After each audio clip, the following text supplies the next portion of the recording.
Good evening, everybody. Kavod Haraf, how are you? Baruch Hashem, thank you.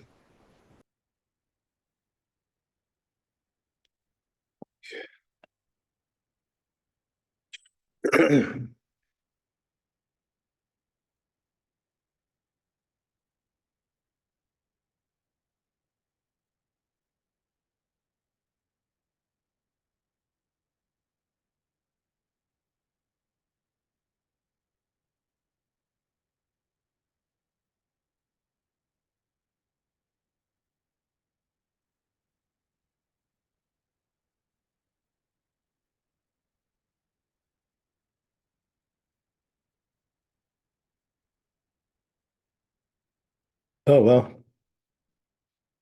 For some reason, the Facebook is not connecting.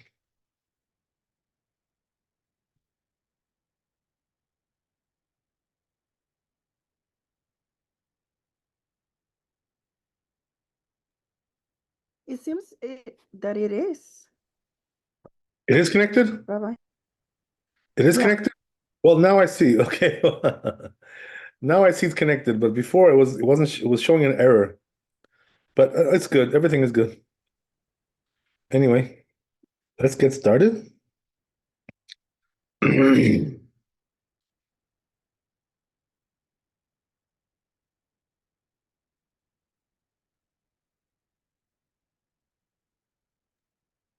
But I think it's frozen. Gross. Okay, well, hopefully it'll dethaw. All right, we'll see what can we do. We do the best we can.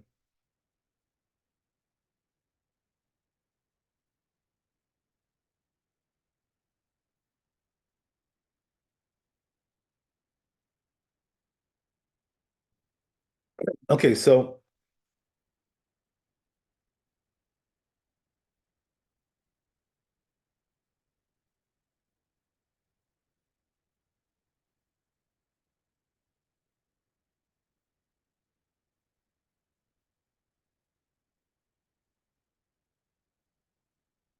we're gonna do Gimel Shulchan Aruch. It says over here. Oh my God. Ooh, I made a mistake here.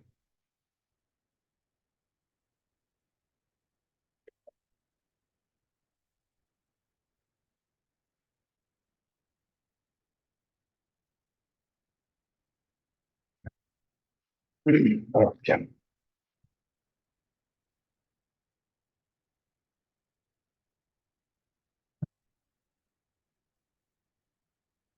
So it says in Shulchan Aruch like this. קודם חצות, מקום שנהגו לעשות מלאכה, עושים.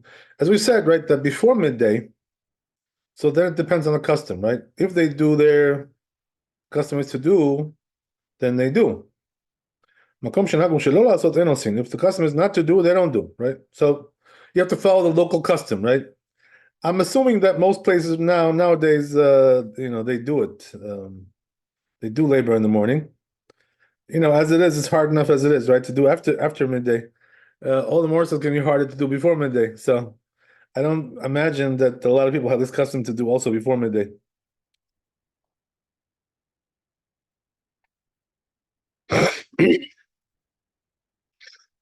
So it seems like it's all right to do. As we said, right, that really in America, there's really no custom, so yeah, it's like, you pretty much just do like the Shulchan Aruch, they're good. So that's the Shulchan Aruch. Now says Rama, הגה דינן מקום שנהגנו שלא לעשות, ודווקא מלאכות גמורות, אבל שם מלאכות אפילו מנהג לקה. Right, so he says there, the Rama, so he says by us, in Ashkenaz, right? The custom was not to do. So he says, but that only applies to real labor, but not, as we said, right, to some things which are not real labor, more like quasi labor. So it seems like the Ashkenazim had this custom not to do. I wonder if they still have this custom today. I'm not really sure, but I guess let's see the Mishnah Berurah. Yeah, the best thing to do is like that. Let's see what he says. Let's see Mishnah Berurah to see about the Ashkenazim. So it says here, yeah. So he brings other opinions, um, uh, that say that it's not really like that. In other words, they're not really that stringent, the Ashkenazim.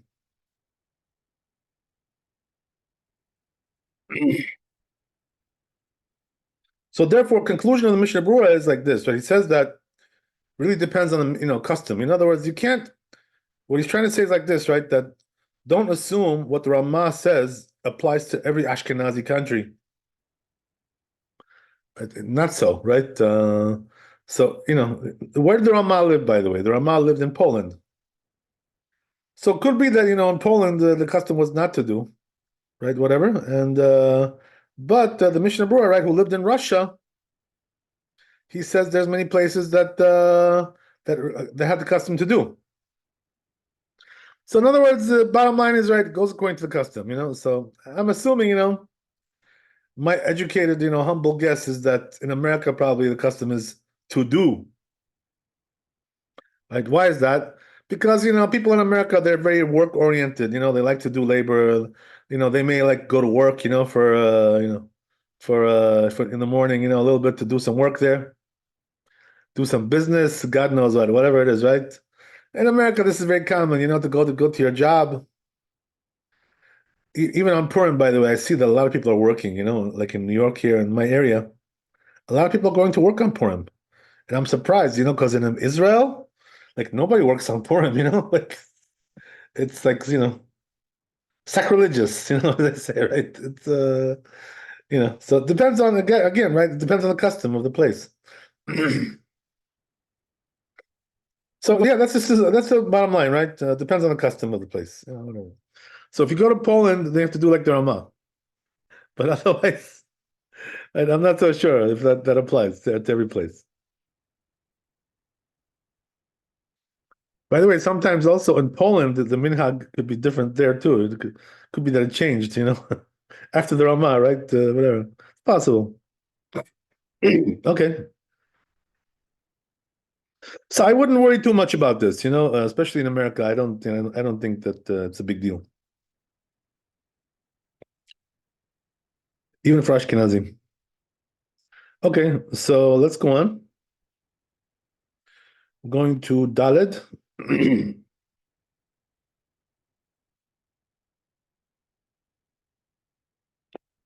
Let's see the Bet Yosef first. I think the two we already did.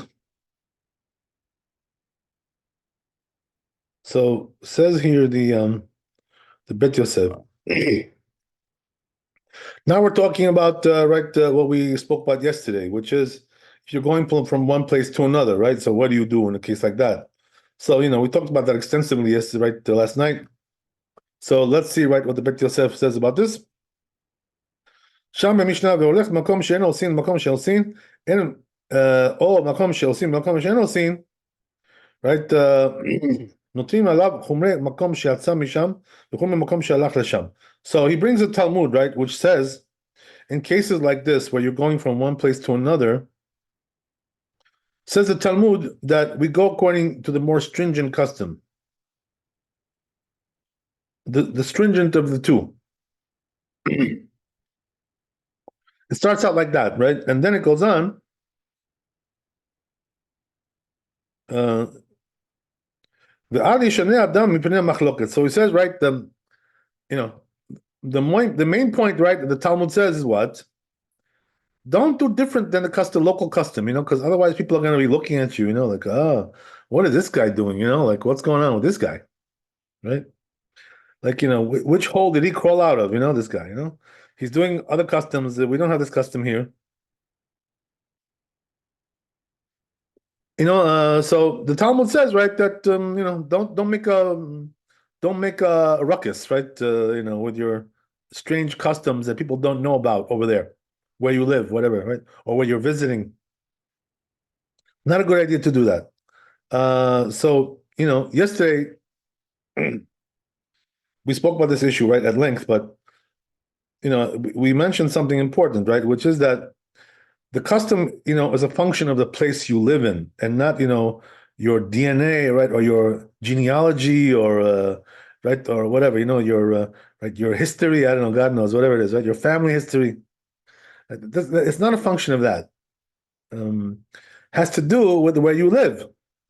And what's the now, right? So we have to get to the reason for that, right? Why is a custom always a function of where you are now? Why is that? The reason is because the whole point, right? The reason why the rabbis didn't want us to have different customs in one place is because of machloket, right? It's going to cause strife. So the whole point is, right, to avoid strife. That's the whole thing, and that's why the bottom line when it comes to customs is don't be different than everybody else. That's not good to be like that because it's going to cause strife. Right? As we said, right, when it comes to Ashkenazim and Sephardim, it doesn't cause strife because everybody knows, right? There's this side, there's that side, right? The right side, the left side. Everybody knows that. That's not going to cause strife. Common knowledge, right? Whatever. That's not going to. But if you're going to do things, in a place where everybody does, uniform, right? Custom, and you do different, so that will cause strife. The chances are pretty good. So this is the reason why it's a function of where you live now and not what you did in the past, right? We don't care about that, what you were in the past. It doesn't interest me. And that's the whole thing, By the way, this is something known, historical fact, that after the Inquisition from Spain, and so a lot of the Jews obviously they left Spain, right? Most of them they left. Right, some of them were killed, and a lot of them left. So it turns out, right, that 40,000 Sephardi Jews, right, from Spain, guess where they wound up? Some of them, as you know, right, they went to Turkey. Some of them went to Morocco. But some of them wound up. Some of them, by the way, went to Amsterdam also. There was a Sephardi community there.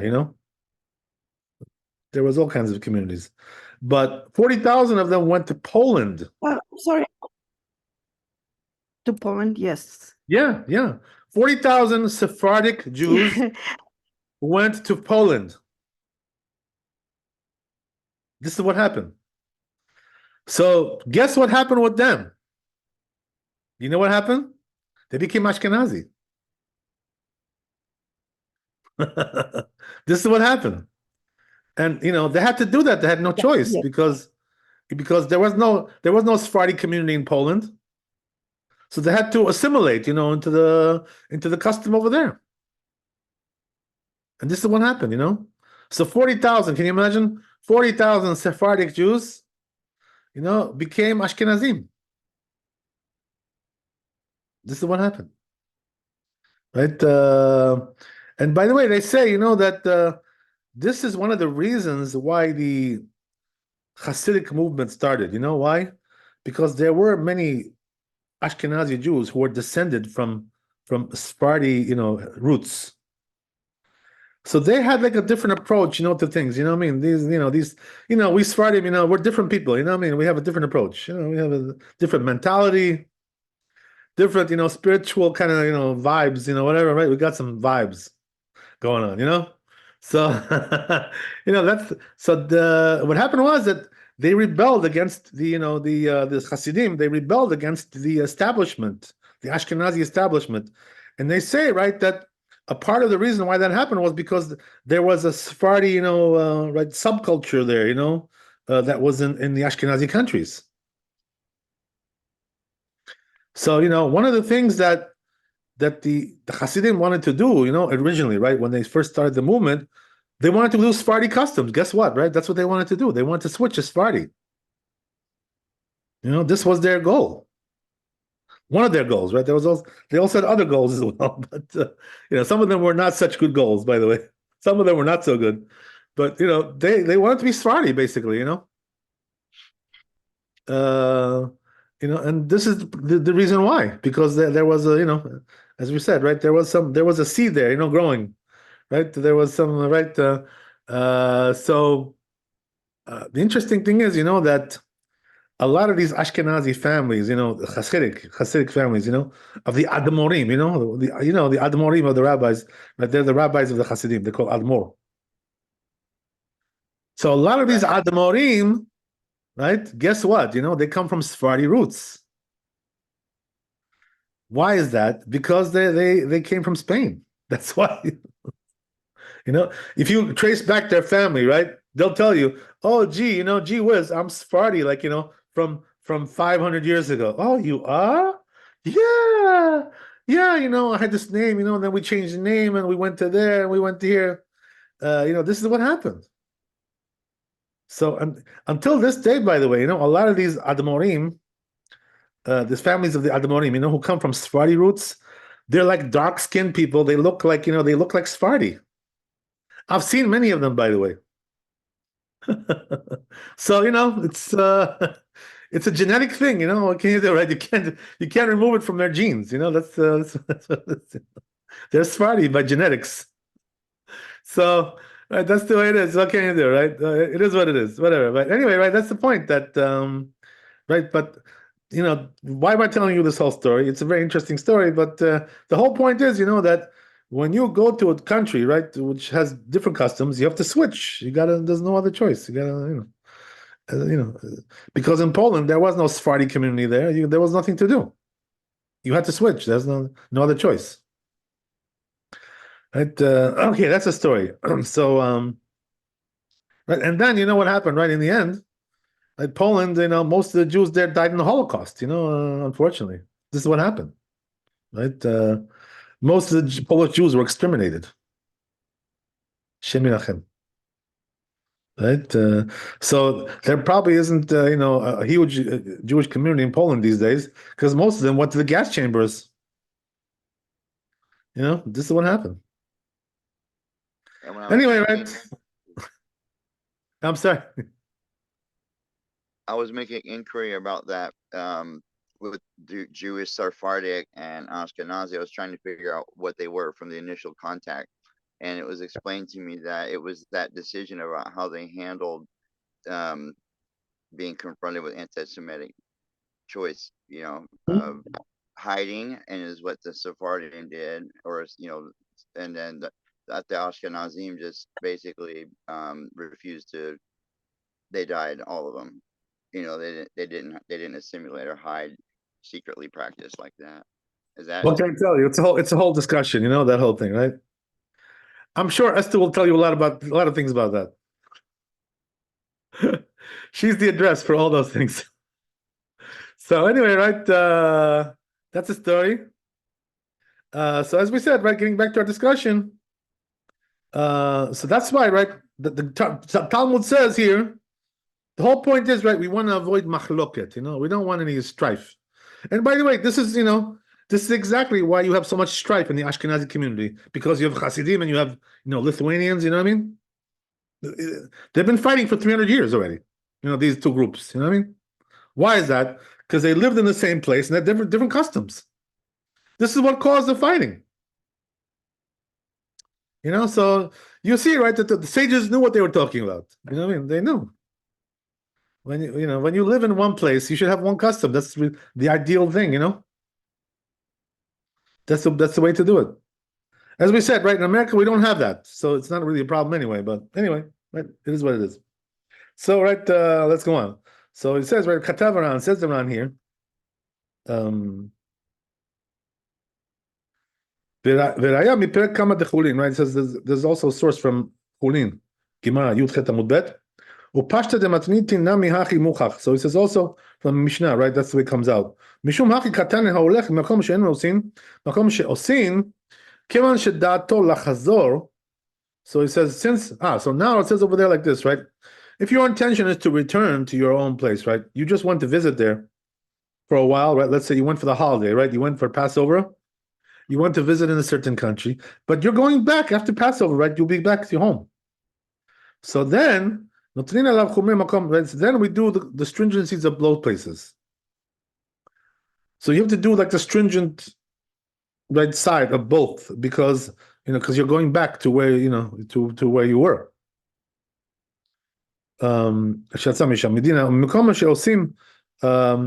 מקום שאין עושים, אף אגב דמדינה עושה כיוון שדעתו לחזור, מכל מקום, אל ישנה מפני מחלוקת. So then also, as we said, right, that when it comes to public, things, right, in public, since people are watching you, so you shouldn't do differently, right, than the others. Do like everybody else. By the way, this brings up, in my mind right now, a very important thing to understand, which is that a lot of people, by the way, make these mistakes all the time nowadays, even, which is that, when you're traveling from Israel to, the diaspora, right, which is America, or whatever, or Europe, whatever it is, you have to understand, right, that when you go, even if you're Israeli and you're just visiting, in America, let's say, right, for the holiday, you came from Passover, right? I don't know why you did. If you, you shouldn't have, but if you did, right?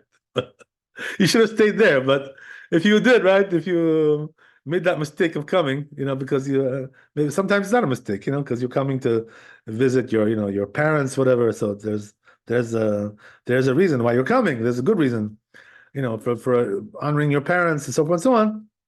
Right. So the thing is like this, that a lot of people make this mistake.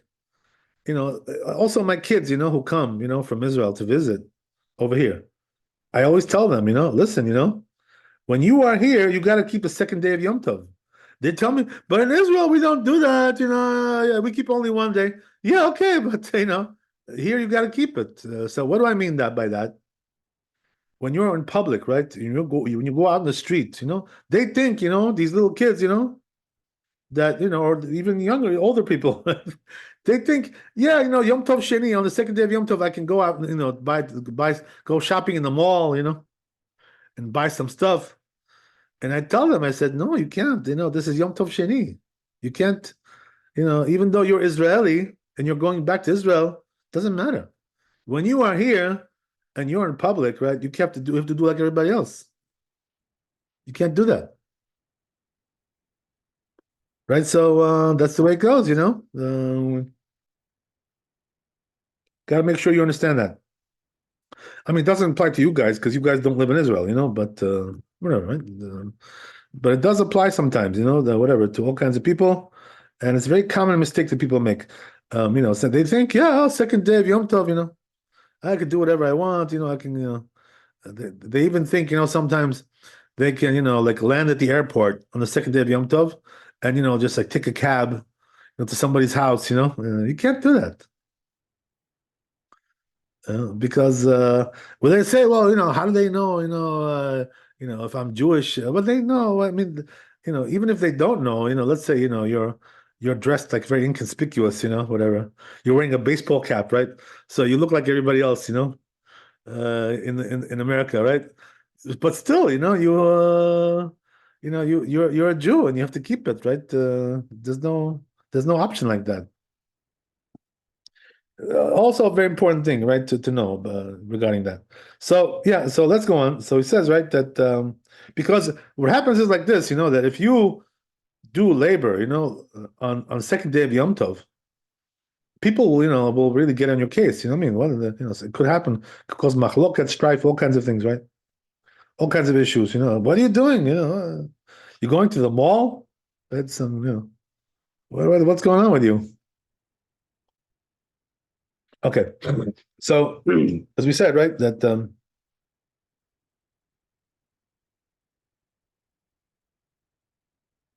כיוון דמפני המחלוקת הוא ולאו מדינה, יש לומר דווקא בפניהם הוא דאיצר בצנעה שרעי, right? So therefore, says the Ran, right, something which makes sense, which is that since the whole point, right, is to avoid machloket, strife, right? So therefore, he says, right, when you're in private, in your own bedroom, nobody's watching you, right? Hopefully there's no camera there, hidden camera somewhere, right? You can do what you want according to your custom, what I mean?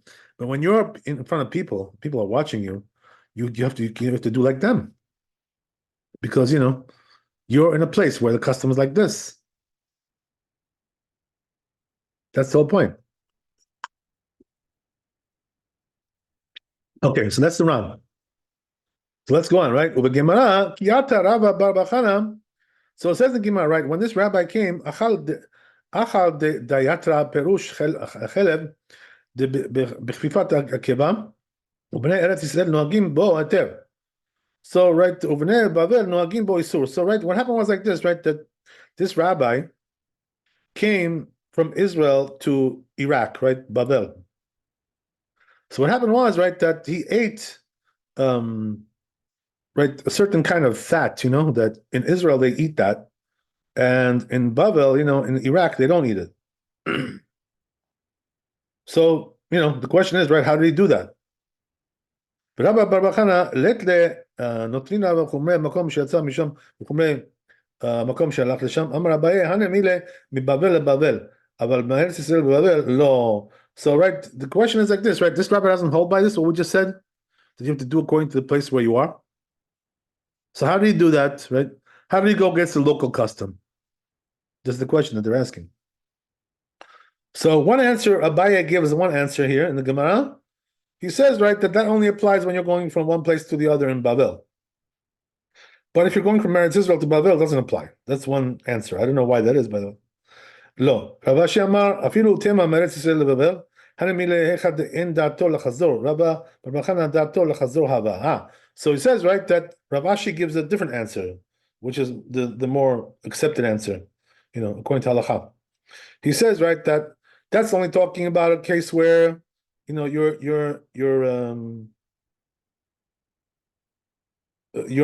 not intending to go back. But if you're intending to go back, you can do what you want, right? Because, in other words, not what you want, but your old custom from the other place, right? From your home, your homeland, right? So that's the answer that Rav Ashi gives, and that's how we paskin, by the way. But that's only, as we said, right, in private. That applies. וכתב הראש וקיים עלינו כרב אשר דהב זו בתרא. So it says the Rosh, who do we paskin like here? We paskin like Rav Ashi, right?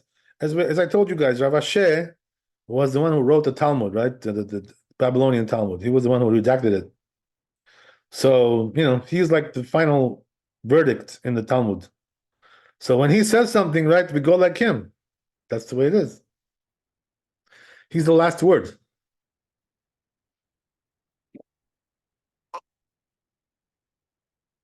So says the Rosh, that's how we paskin.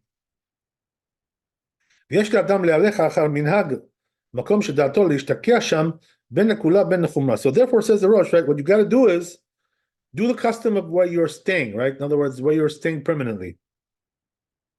Right? Not the place where you're just visiting. Whether it's lenient or stringent, that's what you should do. כי דרבי זרע אכל מוגרמת דרב ושמואל בעלתו לארץ ישראל, כי לא הייתה דעתו לחזור לבבל, ילקח לא נהג חומרי המקום שיצא משם. So he brings examples right from the Talmud where these rabbis did this, exactly what we just said.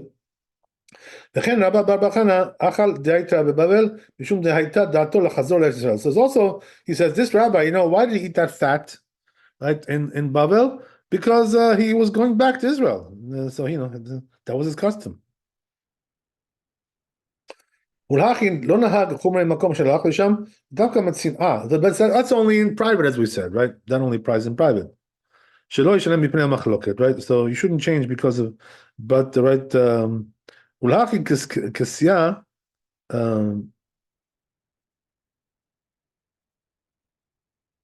אבל בפרהסיה, right? לא. But it says when it comes to public though, right? That's a different story. There you gotta do like everybody else, right? Because otherwise it's gonna be machloket. Okay.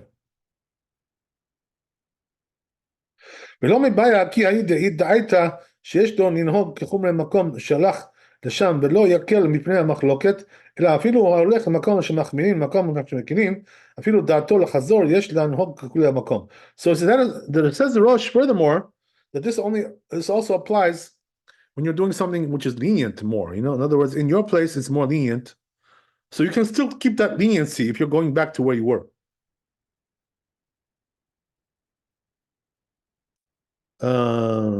So that's exactly what he, as we said, but that's only in private. Okay.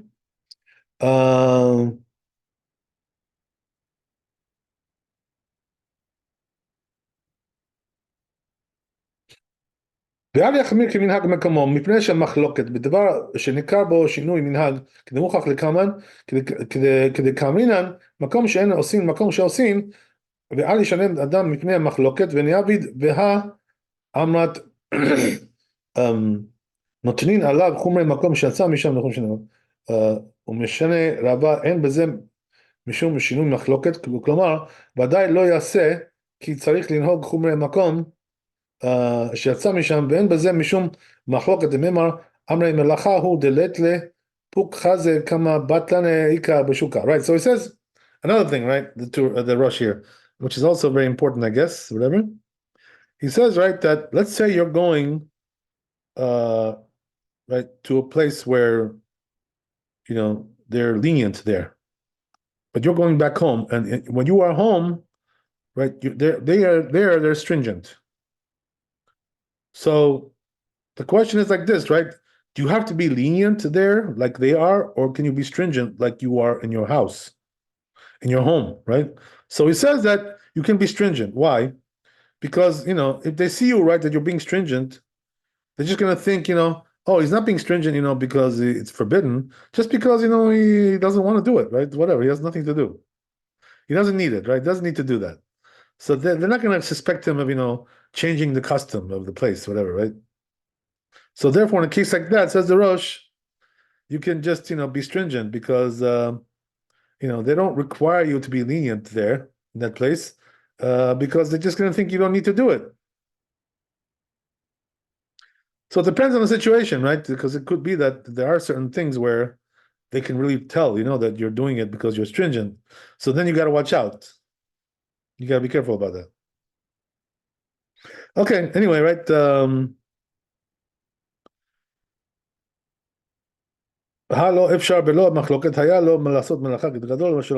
So he said exactly what I just told you, right? That's what he says. So he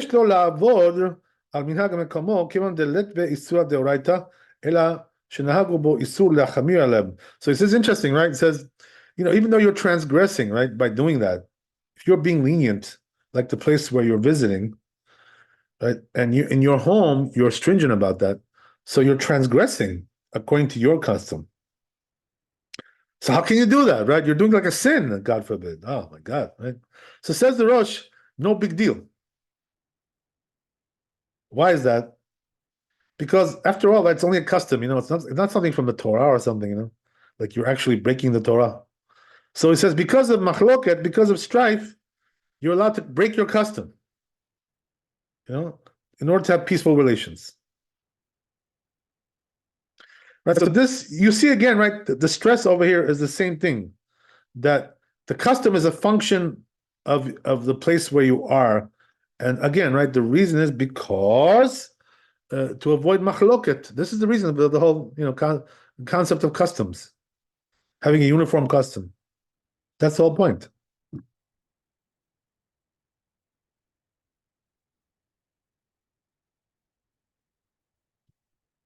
Okay, so by the way, you know, lots of, you know, several authorities point out, right? The Rambam also brings this down. What is it? Where does it say in the Torah, right, that, you know, you shouldn't have several customs in one place? So it says, right, in the Torah, lo titgodedu. So this prohibition, lo titgodedu, it has several different definitions, but one of them is don't make, right, groups, you know, like, you know, one group here, one group there, right? Each one has his own custom. Don't make, you know, factions, you know, in the Jewish people. Don't turn Judaism into a factional kind of thing.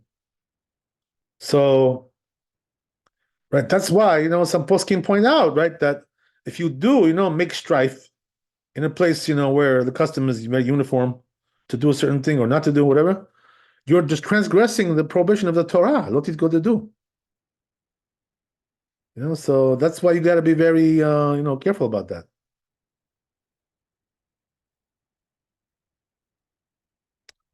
Okay, good.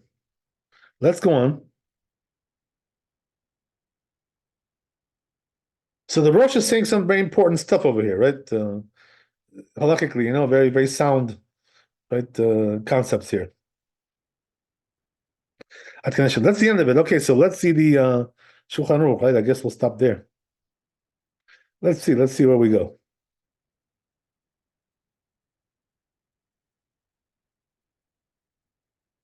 Right, so says Shulchan Aruch, Haolech mimakom sheosim makom she'en osim, right?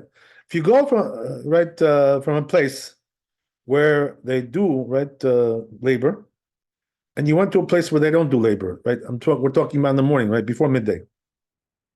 So what do? Lo yaseh b'yishuv mipnei machloket, right? So it says in front of people, right? Don't do this thing. Don't be lenient. Why? Machloket, right? Oh, gonna get into trouble with machloket. So don't have factions. Don't make factions. So that's why you gotta. When it comes to in front of people, right, in public, whatever, don't do differently than everybody else. But it says if he's in the desert, right, somewhere, deserted somewhere. So there he can do, right? Why is that? Because nobody's watching him there. Nobody's there, right? Okay. By the way, people always, sometimes people ask this question. What about in the airport? Somebody asked me this question one time. Is it like the desert or is it considered like you're in the town? When you come to the airport, right? So I tell them, of course, the airport is not a desert because there's people there, You know what I mean? There's a lot of people in the airport. It's a big, right? It's a big community there. Some airports are like, they're the size of a city, right? Again, they're very large. Lots of people there, right? Going through, passing through. So it's definitely considered to be not a desert, right? It's considered to be a public place. So you gotta, you can't play around in the airport. That's the thing, right? Okay. So let's go on in the Shulchan Aruch here. What about if you go from a place where, right, they're stringent and you went to a place where they're lenient? So what do you do there? Lo yaseh, you don't have to do, right? As we said, right? Why? Because if they see that you're being, stringent, right, they're not going to say, oh, he's being stringent. They're just going to say he doesn't need to do labor, that's what it is, right? He doesn't need it. That's why he's not doing it. So nobody's going to suspect you of anything. In this particular case, right? So therefore, right, we tell them, be stringent like the place you came from, because there's no reason to do like everybody else over here because they're not going to suspect you of anything. It's not going to cause machloket. Right? ואף על פי כן, לא יתראה בפניהם שהוא מקום שהלך, שהוא בטל, מפני איסור לעולם אל ישנה אדם מפני מחלוקת. Right? But he points out a good point, right, over the Shulchan Aruch. It's like what I told you, that if they can tell, right, the reason why you're not doing it is because you want to be stringent, so then you're going to get into trouble, right? So don't do that. Don't tell them, yeah, well, I came from, I came from Morocco, and over there we're stringent, we don't eat, right? We don't eat sugar on Passover, right? Whatever. Don't tell them that, because then they're gonna say, what, who cares where you came from, Morocco? Who cares about Morocco? Now you're right in, you're in New York. What difference does it make to you? So whatever, right? I'm just giving you an example. So, right, that's the way it is. So don't make it known to them that you're being stringent. Just like be like nonchalant, and like they're not going to know why you're being stringent. They're going to think because you don't need it. That's okay. So it's all like perception here, how they perceive the whole thing, right? You got to be smart with this, use your noodles a little bit, right? That's why Hashem gave you noodles to use it, right? Even though noodles are leavened, they're chametz, right? You gotta be careful. Okay, so anyway, right, as we said,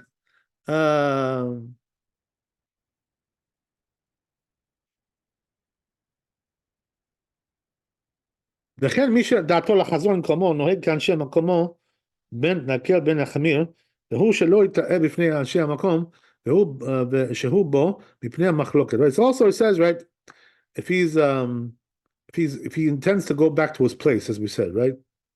So then he should do like your place, but right, whether it's stringent or lenient, but that's only if you're not going to make any waves, right? You're going to make it into trouble, They're going to think, this guy, he's doing different things over here, making a problem for everybody.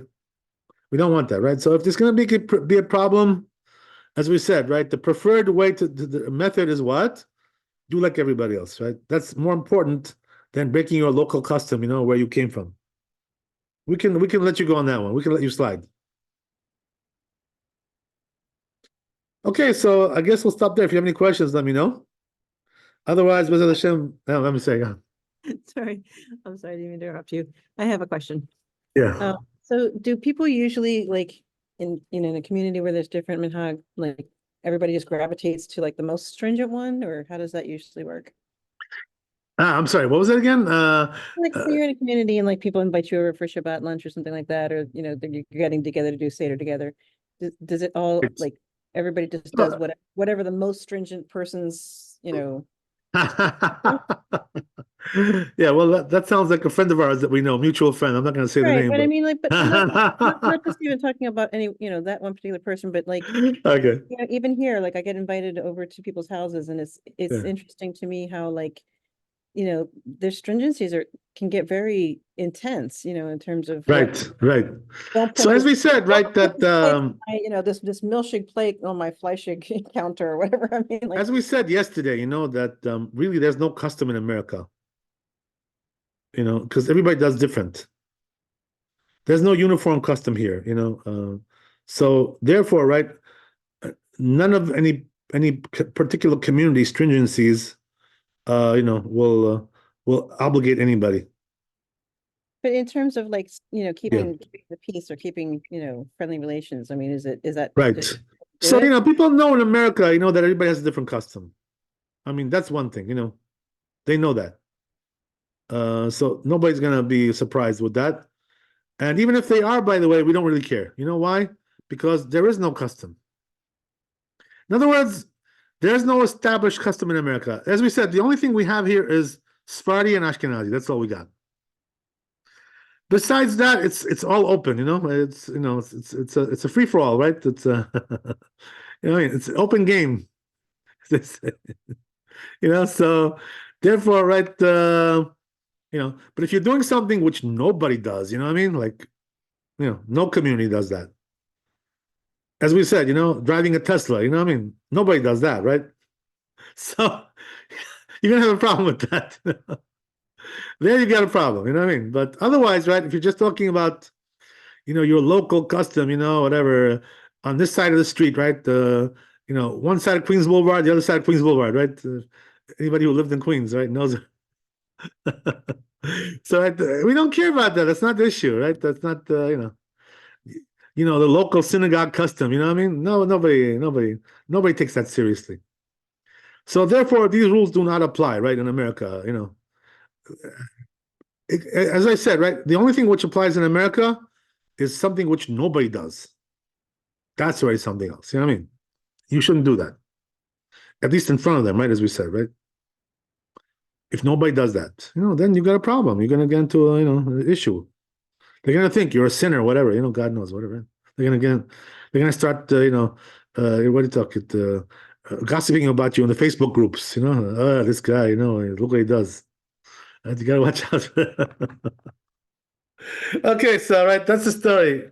So we're not so worried about customs, in America, right? As we said, because we have like at least 50 different customs going on here. You know what I mean? At least 50, probably 500 more like.